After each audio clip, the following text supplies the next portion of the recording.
तन्नयासु शांति शांति शांति। कल्याणानां निधानं कलिमलमथनं पावनं पावनानां पाथेयं यन्मुमुक्षो सपदि परपदप्राप्तये प्रस्थितस्य विश्रामस्थानमेकं कविवरवचसां जीवनं सज्जनानां बीजं धर्मधर्मस्य प्रभवतु भवतां भूतये रामनाम। यस्यांखे च विभाति भूधरसुता देवापगा मस्तके भाले बालविधुर्गले च गरलं यस्योरसव्यालराट् सोऽयं भूतिविभूषण सुरवर सर्वाधिपः सर्वदा सर्वः सर्वगतः शिवः शशिनिभः श्रीशङ्करः पातु मां। मूकं करोति वाचालं पंगुं लंघयते गिरिं यत्कृपातमहं वन्दे परमानन्दमाधवं। वसुदेवसुतं देवं कंसचाणूरमर्दनं देवकी परमानन्दं कृष्णं वन्दे जगद्गुरुं। नमो ब्रह्मण्यदेवाय गोब्राह्मणहिताय च जगद्हिताय कृष्णाय गोविन्दाय नमो नमः। नारायणं नमस्कृत्य नरं चैव नरोत्तमं देवीं सरस्वतीं व्यासं ततो जयमुदीरयेत्। परम सम्माननीय महामंडलेश्वर स्वामी अखिलेश्वरानंद जी महाराज, स्वामी ब्रह्ममित्रानंद जी, स्वामी मनीषानंद जी, स्वामी परिपूर्णानंद जी, आदरणीय सच्चिदानंद मिश्र जी, पार्श्व में विराजमान संत महानुभाव, श्री हमारे निरंतर सेवा में रहने वाले नरेश ब्रह्मचारी जी, संपूर्ण कार्यक्रम के अध्यक्ष कामदेव ठाकुर जी, श्री रामलाल जी, श्री सुरेश जी, श्री BL दुबे जी, कमला शंकर त्रिपाठी नारद जी, सेवा समर्पण संस्थान के श्री आनंद जी, श्री VN शुक्ला जी प्रचारक, यूको बैंक के मैनेजर श्री KP साहू जी, श्री हजारीलाल शाह जी, अनिल पांडे जी, हिंडाल्को और रेणु सागर के पधारे हुए समस्त अधिकारीगण, समन्वय परिवार के निष्काम सेवी समस्त कार्यकर्ता बंधुओं, सम्माननीय मातृशक्ति और बंधु, जो कुछ मुझे कहना था लगभग वो सब कुछ महामंडलेश्वर स्वामी अखिलेश्वरानंद जी ने आपको कह दिया। लेकिन वास्तव में जीवन का लक्ष्य क्या है, इस पर तो व्यक्ति को विचार करना ही चाहिए। कह कालः कानि मित्राणि को देशः कौ व्ययागमौ कोहम का चमे शक्ति इति चिंत्यम मुहु मुहु। कल का ये श्लोक है, अगर केवल इस श्लोक का ही विचार कर ले व्यक्ति और शेष शास्त्र उसे स्मरण न रहें तो भी उसका काम चल सकता है। सभी लोगों ने गुरु की महिमा के संबंध में आपको बताया है, हमारे शास्त्र ऐसा कहते भी हैं, लेकिन मैं तो ऐसा मानता हूँ कि जितने आप सब विराजमान हैं, सबका गुरु उनके हृदय में बैठा हुआ है। परमात्मा ही सबका गुरु है। लौकिक दृष्टि से जहाँ आपकी श्रद्धा होती है, अपने उस श्रद्धे को आप अपना मार्गदर्शक मान लेते हैं, ये भी एक परंपरा है। लेकिन जो लोग भौतिक दृष्टि से, बाह्य दृष्टि से किसी गुरु को अपना मार्गदर्शक न बना पाएँ, न बना सकें, न बनाने की इच्छा हो, वो कोई अधर्म कर रहे हैं, ऐसा मैं नहीं मानता हूँ। जब तक पूर्ण श्रद्धा न हो तब तक किसी के प्रणत होना भी नहीं चाहिए। जब आपकी पूर्ण श्रद्धा हो तभी किसी को स्वीकार करना चाहिए, नहीं तो बड़ी कठिनाई होती है। श्रद्धा के ऊपर जब आघात होता है तो व्यक्ति की बहुत सारी आध्यात्मिक जो उपलब्धियां हैं वे परिवर्तित हो जाती हैं और मन चंचल हो जाता है। चंचल मन वाले लोग, क्षमा करिए, आध्यात्मिक गति प्राप्त नहीं कर सकते हैं। बड़ी कठिनाई है, बहुत विलंब होगा।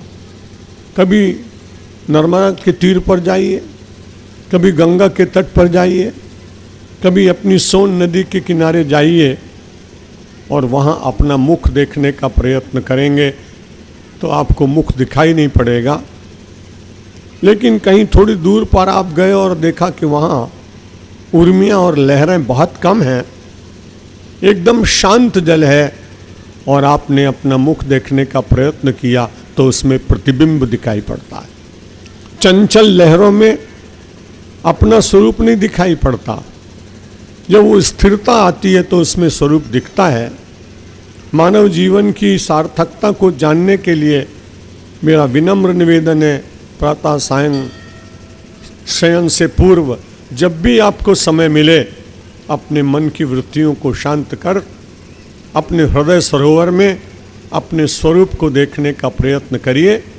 धीरे धीरे कुछ काल के बाद आपकी वृत्तियां शांत होने लगेंगी। जैसे जैसे मन की चंचलता कम होती जाएगी वैसे वैसे आपके भीतर आध्यात्मिक शांति का अनुभव होगा, जगत की निस्सारता का चिंतन होगा। जैसा अभी मनु और शतरूपा के दृष्टांत के द्वारा दोनों महापुरुषों ने आपके सामने वो चित्र प्रस्तुत किया। वास्तव में धर्म का लाभ तो वैराग्य ही है। सारे संसार के अधिकांश लोगों को अथातो धर्म जिज्ञासा की ओर ले जाने के लिए पहले सब महात्माओं ने कहा कि धर्म करो, तुम्हें बहुत कुछ मिलेगा। गोस्वामी तुलसीदास जी ने कहा, जिमि सरिता सागर मह जाहि, यद्यपि ताहि कामना नाही, तिमि सुख संपत्ति बिनहि बुलाए, धर्मशील पह जाए सो आए।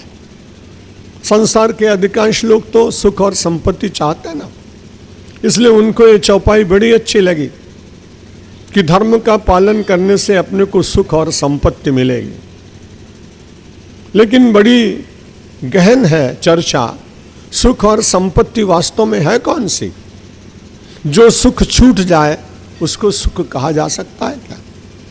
जिस सुख के पीछे कहीं न कहीं कोई व्यथा, कोई वेदना, कोई वियोग, कोई कष्ट, कोई अचिंतित स्थिति दिखाई पड़ती हो, उसको वास्तव में सुख कहना चाहिए कि नहीं, ये भी एक बड़ा प्रश्न चिन्ह है। लेकिन लौकिक दृष्टि से मान लेते हैं कि धर्म का पालन करते करते बिना बुलाए आपके पास सुख और संपत्ति आए तो धर्म का पालन करना चाहिए। लेकिन बाद में गोस्वामी तुलसीदास जी महाराज अपनी इस चौपाई के संबंध में विचार करते हैं और सोचते हैं कि इसमें कुछ परिवर्तन करना चाहिए। शास्त्रों का ये परिवर्तन कहीं कहीं भिन्न भिन्न रूप से जो दिखाई पड़ता है वो निरंतर चिंतन का परिणाम। लोकतंत्र में भी आप देखते हैं कि लोकसभा में कुछ कानून बनाए जाते हैं, फिर 1-2 वर्ष के बाद सब लोग विचार करते हैं कि इसमें अमेंडमेंट होना चाहिए, क्योंकि अब देश काल परिस्थिति के अनुसार इस कानून के द्वारा काम नहीं हो सकेगा, और सब लोग मिलकर के संसद में कुछ परिवर्तन कर देते हैं। यहाँ गोस्वामी तुलसीदास जी ने अपने से पूछा, यदि धर्म का लाभ केवल सुख और संपत्ति हो तो मनुष्य के उस जीव की सार्थकता क्या इन्हीं वस्तुओं में होगी? जीवो ब्रह्मैव न परहा, इस बात को कैसे वो स्वीकार कर पाएंगे? तब उन्होंने कहा कि धर्म ते विरति योग ते ज्ञाना, ज्ञान मोक्ष प्रद वेद बखाना। सबसे बड़ी उपलब्धि क्या है मनुष्य के जीवन में? ज्ञान। ऋते ज्ञाना न मुक्ति, ज्ञान के बिना मानव की मुक्ति संभव नहीं। और मुक्ति कौन सी? जो बंधन रहित हो। किसी व्यक्ति ने मुझसे पूछा था, भारतीय संस्कृति की एक पंक्ति में व्याख्या क्या हो सकती है? मैं उनको बड़ी विनम्रता से कहा, शास्त्र तो बहुत है, एक जन्म भी अपूर्ण लगता है। आज हम और अखिलेश्वरानंद जी महाराज परस्पर चर्चा कर रहे थे। मैंने कहा, ऐसा लगता है कि मेरे 79 वर्ष के आयु होते होते भी अभी लगता है बहुत शास्त्र शेष रह गए जिनका मैं स्वाध्याय नहीं कर पाया। इसलिए अनंत शास्त्र है, उनका संपूर्ण अध्ययन एक जन्म में हो भी नहीं सकता। तो फिर भारतीय संस्कृति की एक पंक्ति में व्याख्या कैसे हो? किसी महापुरुष से चर्चा करते करते ये चिंतन मिला कि बंधन से मुक्ति की यात्रा का नाम ही भारतीय संस्कृति। बंधन से मुक्ति की यात्रा का नाम ही भारतीय दर्शन है। बंधन से मुक्ति की ओर प्रस्थान करना ही मानव जीवन की सार्थकता है। पिछले 8-10 दिन से मेरा गला बहुत खराब है, डॉक्टरों ने मुझको मना भी कर रखा, लेकिन जब मंच पर आ जाते हैं तो स्वाभाविक रूप से पूजा का काल होता है मेरा, मैं उसमें निषेध नहीं कर सकता। और दूसरी लौकिक कठिनाई है कि जिसके साथ 50 वर्ष तक रहे हों उसके साथ मैत्री हो जाती है, ये लाउड स्पीकर आया तो मित्रता जग जाती है और फिर इसके साथ बात करने का विचार जग जाता है। तो मैं कल आपको कह रहा था कि 6 बातें याद रखिए। कह कालहा, अरे ये कौन सा काल है? तो प्रातः काल है, मध्याह्न हुआ पुरुषार्थ का काल है, सायंकाल हुआ विश्राम का काल है, सूर्यास्त हुआ तो संध्या का काल है, निशीथ वेला आई तो संसार का क्षणिक सुख प्राप्त करने का काल है। लेकिन उसके बाद तत्काल पुनः जागृत होकर अपने जीवन के लक्ष्य की ओर चलने का प्रयत्न करना चाहिए। दुनिया में लोग अपनी अपनी व्याख्या करते हैं, लेकिन महर्षि वेदव्यास से किसी ने कहा कि महाराज आपकी दृष्टि में संसार में सबसे बुरा कौन? पूछना तो ये चाहिए तक सबसे अच्छा कौन है, लेकिन प्रश्नकर्ता बड़े विचित्र होते हैं। कई बार हमसे भी पूछने आ जाते हैं कि महाराज रावण के परदादा का नाम क्या था? मैंने कहा क्यों, तुम्हें उनकी श्राद्ध करनी है क्या? अगर तुम्हें रावण के परदादा का नाम मालूम भी हो जाए तो तुम्हें उससे क्या लाभ होगा? इसलिए कई बार तो ऐसे निरर्थक प्रश्न किए जाते हैं जिनसे समय तो नष्ट होता है लेकिन प्राप्त कुछ नहीं होता। महर्षि वेदव्यास ने कभी अपने नाम का कहीं कहीं बहुत कम प्रयोग किया, पढ़ने में आया नहीं। गोस्वामी तुलसीदास जी के मानस में उनके अपना परिचय कई बार आ जाता है, लेकिन महर्षि वेदव्यास से किसी ने पूछा कि महाराज बुरा आदमी कौन है, जिसकी निंदा की जा सके, ऐसा कौन है? केचित् वदन्ति धनहीन नरो जघन्यः, केचित् वदन्ति जनहीन नरो जघन्यः, व्यासो वदत्य खिल शास्त्र परावरज्ञः, नारायण स्मरणहीन न जनो जघन्यः। केचित् वदन्ति धनहीन जघन्य, कुछ लोग कहते हैं जिनके पास पैसा नहीं है वे लोग निंदा के पात्र हैं, दरिद्र हैं, गरीब हैं। कुछ लोग कहते हैं जिनके परिवार नहीं है वो लोग भी बहुत प्रशंसा के योग्य नहीं। महर्षि वेदव्यास ने कहा मैं कहता हूं एक बात, और अपनी प्रशंसा में एक बड़ी अद्भुत बात कही।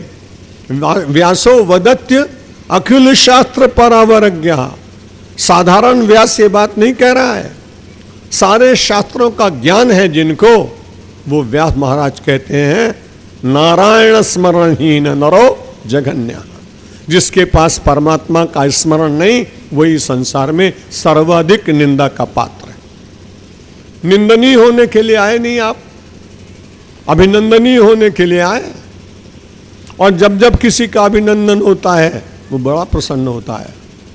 छोटा सा बालक खेल की प्रतियोगिता में जीतता है और जब उसे प्रमाण पत्र और उसे मेडल मिलता है, उस अभिनंदन में उसको सुख मिलता है।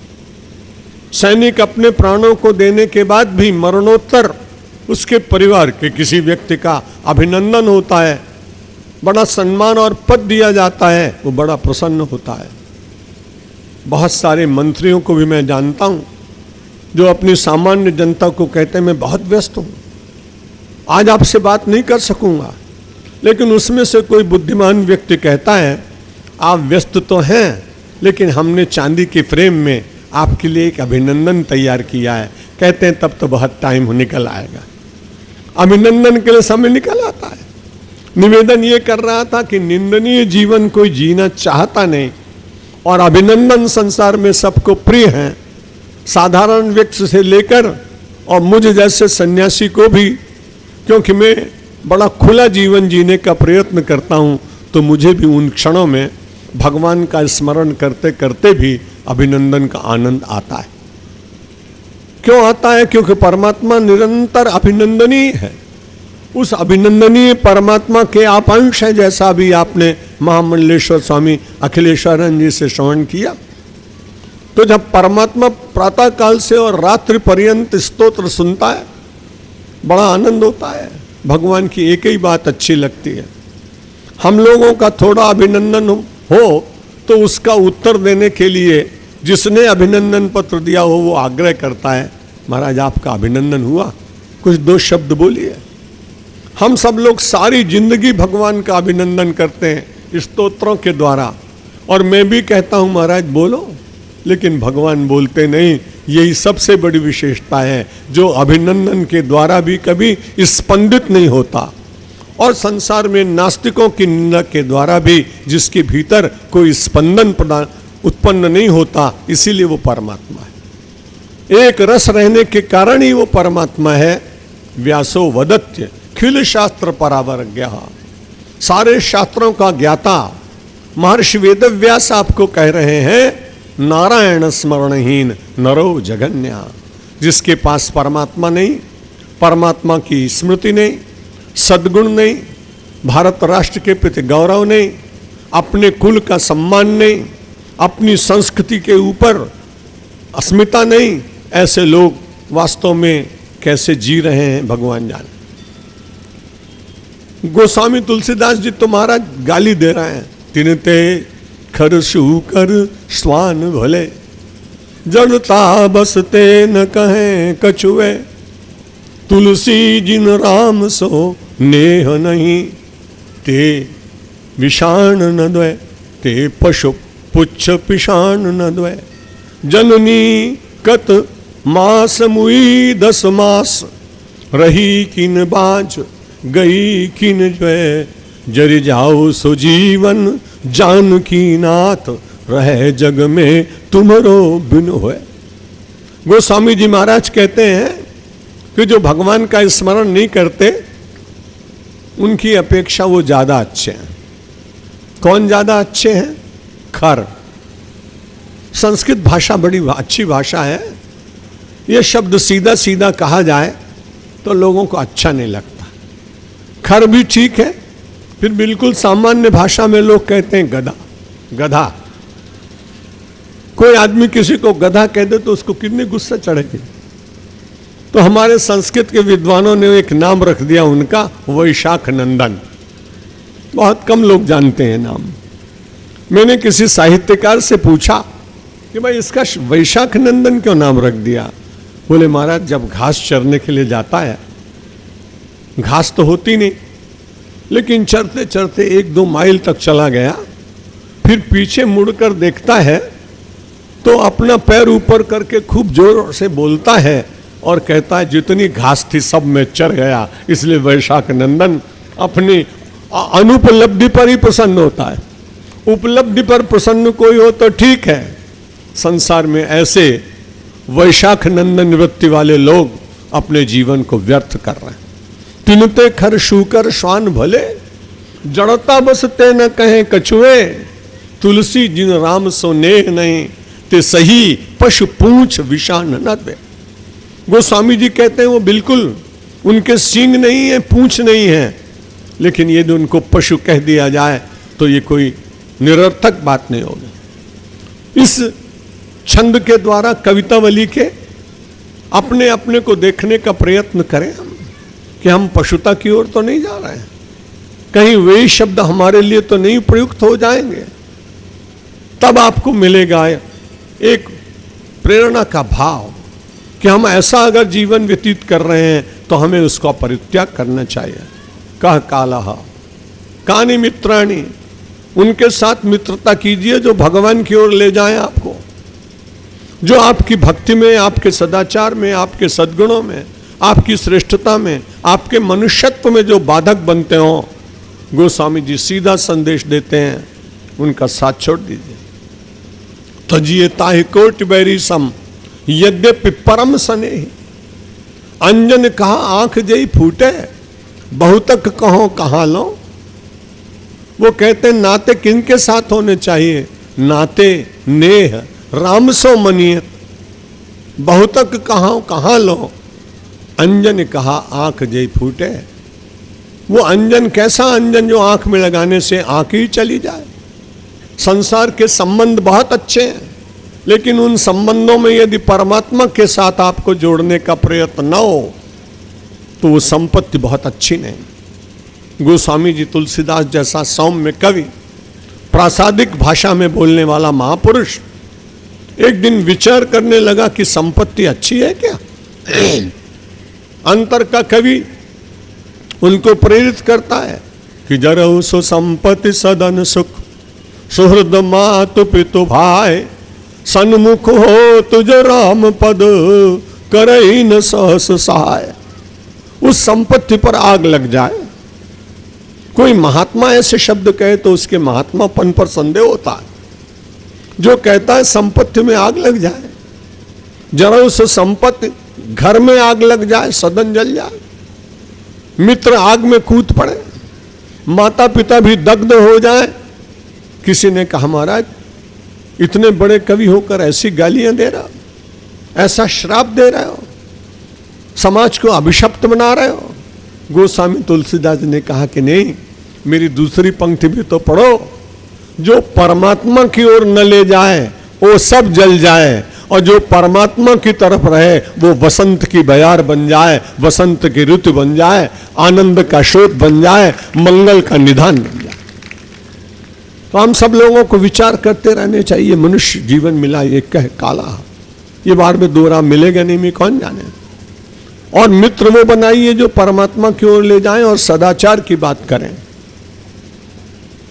और उसके साथ उन्होंने ये भी कहा कि आप ये भी विचार करें कि को हम, अभी अखिलेश्वरन जी महाराज कह रहे थे कि कभी कभी पूछिए, यहीं से तो अध्यात्म प्रारंभ होता है। जब आपके भीतर ये प्रश्न जगेगा को हम, तब आप सोचेंगे कि आप कौन। यदि आप सगुण साकारवादी हैं, रोज प्रश्न पूछते रहिए और भजन ध्यान भी करते रहिए, परिवार का पालन भी करिए। पलायनवादी संस्कृति हमारी नहीं है। कर्म को पूजा मान करके कर्म करने वाले लोग कर्म नहीं करते बल्कि परमात्मा की अर्चना करते हैं। स्वकर्मणा तमभ्यर्च विंदति सिद्धिम विंदति मानवः। जो कर्म को अपनी पूजा बना लेते हैं, श्रीमद् भगवत गीता कहती है कि उनका कर्म कर्म नहीं है, वो कर्म पूजा बन जाता है, वो अर्चना बन जाता है। अब इसमें बड़ी कठिनाई नहीं कर तो रहे हैं आप।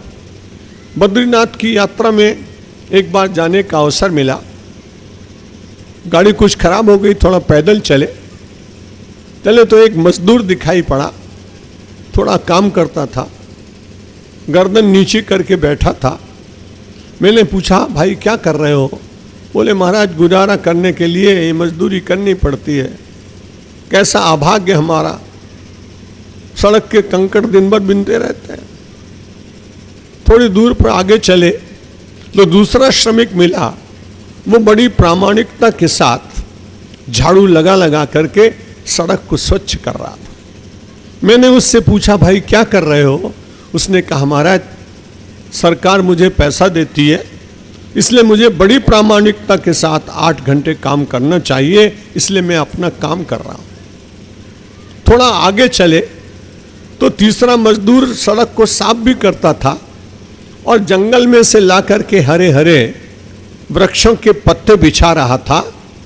मैंने पूछा भाई क्या कर रहे हो? उसने कहा महाराज गरीब आदमी हूं, बद्रीनाथ पहुंच नहीं पाऊंगा, मैंने सोचा बद्रीनाथ की यात्रा में जाते जाते लोगों के पैर में कंटक न पड़े न लगे, इसलिए मैं घास बिछाने का काम कर रहा हूं। मेरी तो यही पूजा है महाराज। यात्री इसके ऊपर चल के जाएगा, उसको कष्ट नहीं होगा, अपने आप कहेगा कि कोई मजदूर बड़ा अच्छा था जिसने हमारे पैरों में कंटक न लगे इसका प्रबंध किया। अब देखिए 3 मजदूर हैं, एक जिंदगी पूरी कर रहा है, ढो रहा है, दूसरा नौकरी कर रहा है, करना है इसलिए, पर तीसरा उसी कर्म को कर्म करते करते पूजा बना रहा है, अर्चना बना रहा है। कर्म में अंतर नहीं, भाव में अंतर होने के कारण परमात्मा उसको वैसा ही प्रसाद भी देते हैं। जब आपको संसार में रहना ही है, कर्म तो करना ही पड़ेगा, इसलिए आप उसको धीरे धीरे शुद्ध करते जाएं। और कर्म की शुद्धि परमात्मा के स्मरण से ही होती है। 50 वर्ष पूर्व जब मैं शंकराचार्य पद से गांव में घूमा करता था, उस समय लोगों के कपड़े बड़े गंदे फटे दिखाई पड़ते थे, गरीबी थी। अब उसी गांव में बहुत दिन के बाद जाने का अवसर मिला, बड़े स्वच्छ कपड़े, बहुत अच्छे घर। मैंने कहा काका गुजराती में बहुत अच्छी आती, और गुजरात गया तो मैंने कहा तमे बहु साफ सुथरा कपड़ा पहना छो। हूँ જ્યારે पहली वक्त आयो ત્યારે तो तुम्हारा कपड़ा बहुत साफ ना था। जब मैं पहली बार आए तो तुम्हारे कपड़े स्वच्छ नहीं थे। बड़ा भला आदमी था। उसने कहा महाराज जब पहली बार आए थे तब निरमा नहीं निकला था, अब तो निरमा भी है, सर्फ भी है, टाइट भी है, घड़ी भी है। अब हमने विचार किया कितना भला आदमी है, इसको स्वच्छता करने की कितनी कंपनियों से निकले हुए डिटर्जेंट याद हैं। तो आपको याद दिलाना चाहता हूं कि चाहे नाम का स्मरण लो करो तो आपका कपड़ा अंतर का धुल जाए। चाहे फिर आप ध्यान करो, चाहे आप तीर्थ करो, चाहे आप तपस्या करो, चाहे गुरु की सेवा करो, चाहे मंदिर में पूजा करो, और चाहे बार बार अपने से पूछो कि को हम, ये अलग अलग डिटर्जेंट हैं, जिसको जो ठीक लगे उसके द्वारा अपने अंतःकरण को स्वच्छ करने का प्रयत्न कीजिए। को हम जब बहुत बार पूछेंगे तो लगेगा कि आप भगवान के अंश हैं, आप परमात्मा के कृपा पात्र हैं, आप भारतवर्ष के श्रेष्ठ नागरिक हैं, आप किसी श्रेष्ठ जाति में उत्पन्न हुए, आपके पुरखे बहुत अच्छे थे। ये सब विचार को हम के साथ आते आते आचरण शुद्ध होने लगे, परमात्मा की ओर अपने आप चलने लगेंगे। लेकिन सगुण साकारवादी हुए तो कुछ काल के बाद जब आप कहेंगे एकांत में बैठकर को हम, तो भीतर से एक आवाज आएगी, एक ध्वनि निकलेगी, दासो हम, मैं परमात्मा का दास हूं। यदि आप वेदांती हुए और आपने फिर पूछा को हम, और उधर आपकी जीवन की साधना और अर्चना चल रही है, पवित्रता पूर्वक जीने का आप विचार कर रहे हैं, तो कुछ काल के बाद उत्तर मिलेगा आपको सोहम। या तो दासोहम में चले जाओ या फिर सोहम में चले जाओ। ये दोनों ही मार्ग मानव के लिए प्रशस्त हैं और मोक्ष दिलाते हैं। तो पूछा गया कि आप कौन हैं, और कांच में शक्ति है। फिर अगला प्रश्न पूछा कि आपकी शक्ति क्या है। यदि शक्ति का विचार करेंगे, दुर्बल व्यक्ति होगा तो वो सबल बनने का प्रयत्न करेगा, पापी होगा तो पुण्यात्मा बनने का प्रयत्न करेगा, यदि वो कृपण होगा तो उदार बनने का प्रयत्न करेगा। कृपणता छोड़े बिना काम चलेगा नहीं। इसलिए आपके जीवन में उदारता आनी चाहिए। जो उदार होता है उसके लिए भगवान कहते हैं उदारा सर्व एवैते ज्ञानी त्वात्मैव मे मतम। प्रातः काल के प्रवचन में मैंने कहा था, आर्त होता है, अर्थार्थी होता है, जिज्ञासु होता है, ज्ञानी होता है। लेकिन अगर आप ये नहीं करेंगे तो भगवान कहते हैं आप उदारा सर्व एवैते। ये चारों प्रकार के भक्त उदार। कृपणता जीवन में बहुत दुख देती है, लेकिन कुछ लोगों का स्वभाव होता है। गांव में एक माता जी थी, बड़ी पुरानी बात याद आई।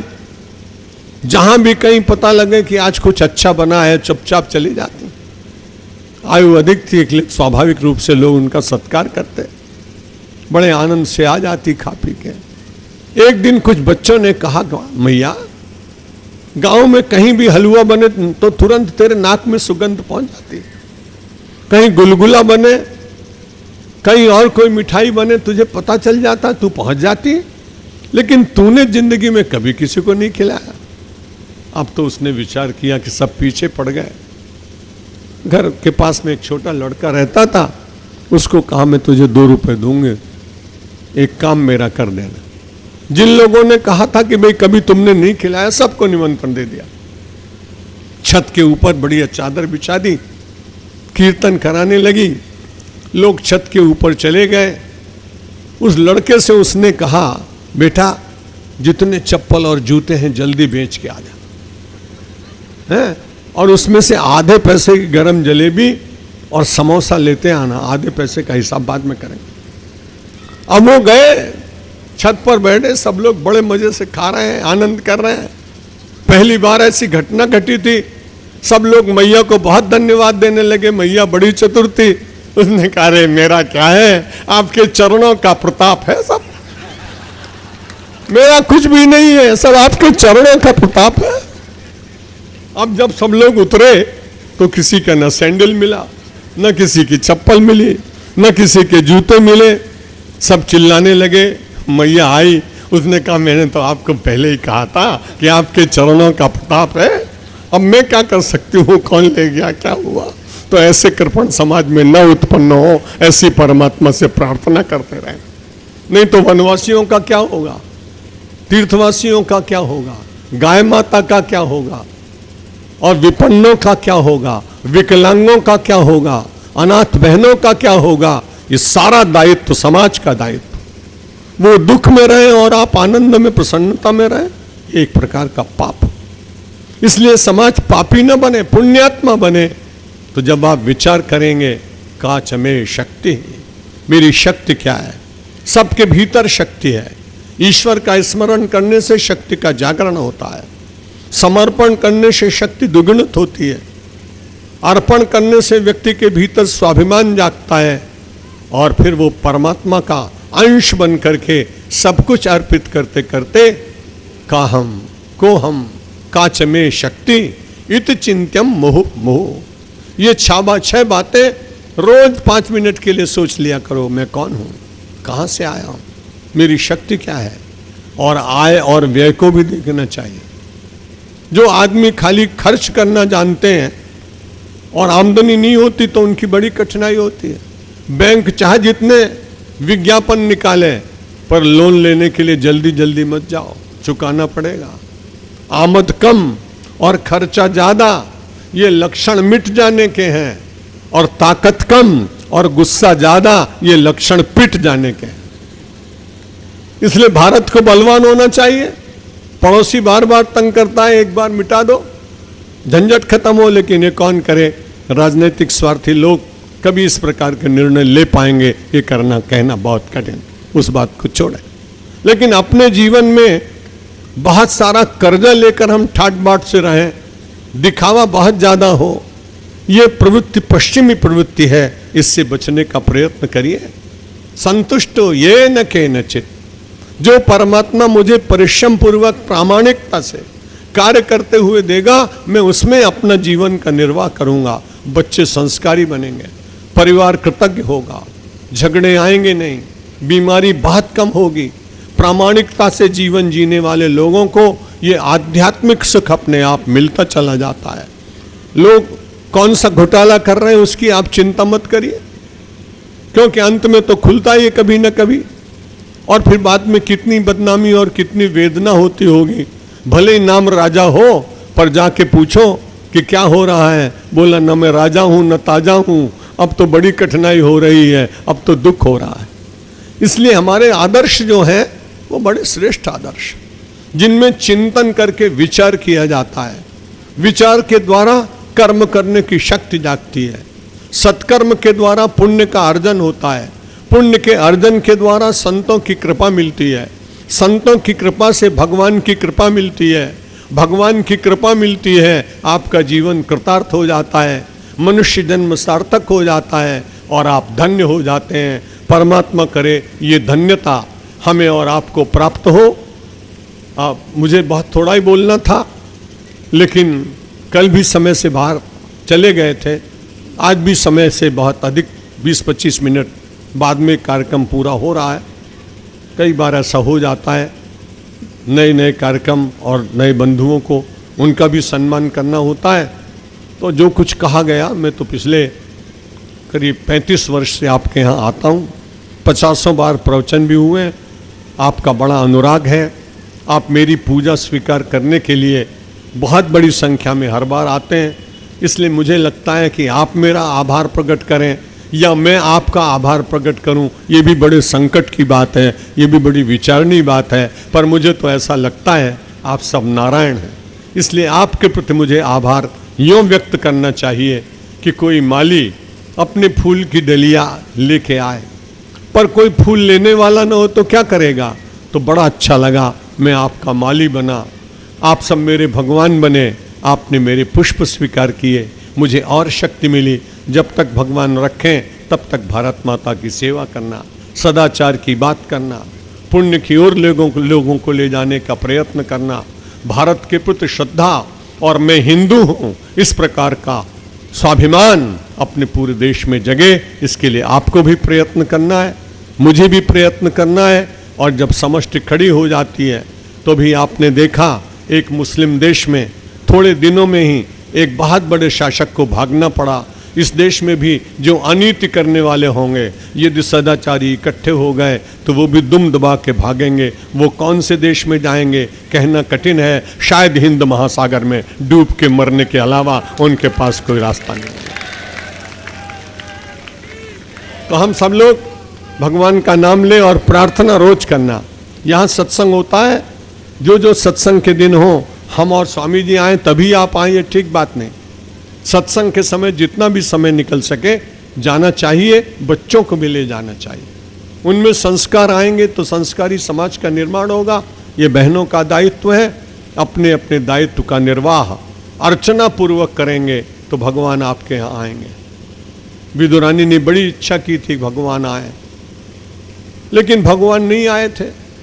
जब दुर्योधन ने निमंत्रण दे दिया और भूख लगी कृष्ण भगवान को, उनने सोचा इस पापी का अन्न खाऊंगा तो ठीक नहीं, तो भागे भागे गए।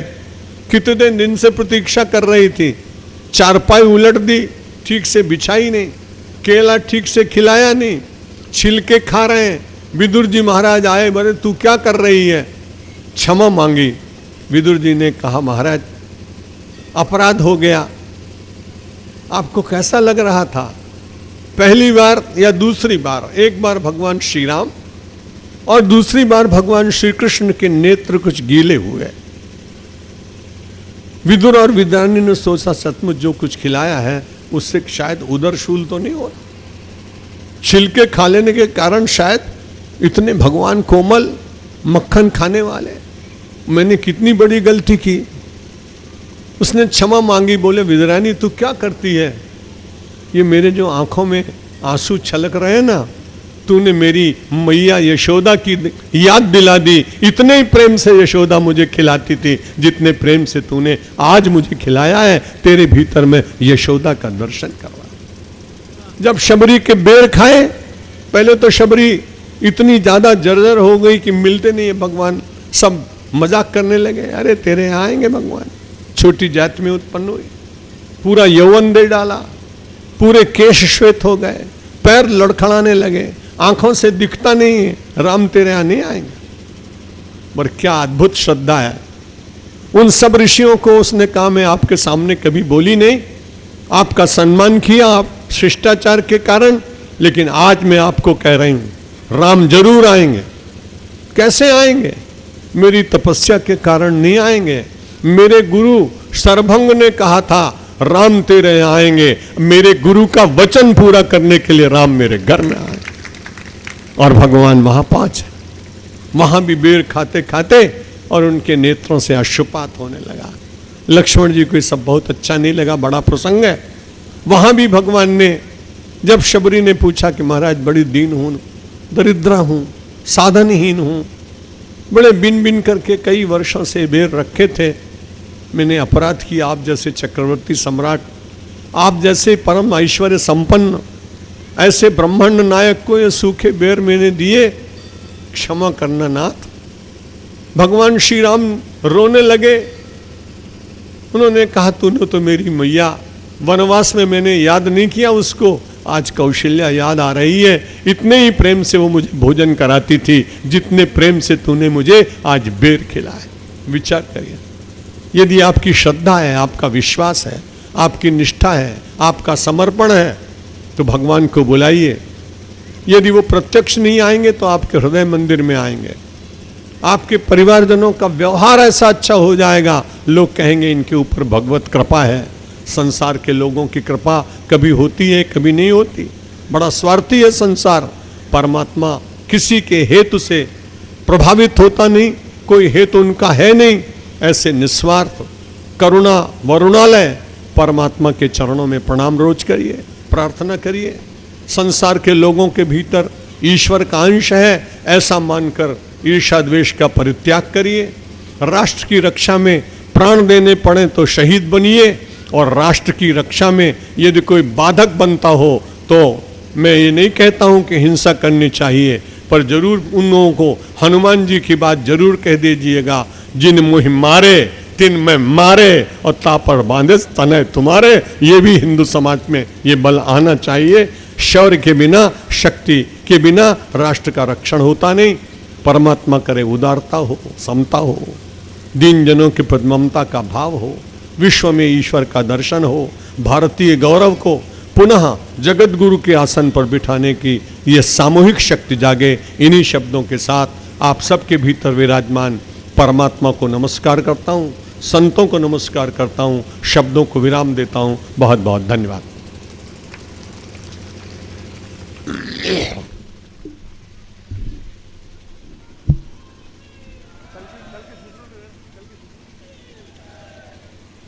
एक महत्वपूर्ण सूचना है कल के कार्यक्रम के बारे में। प्रातःकाल 8:30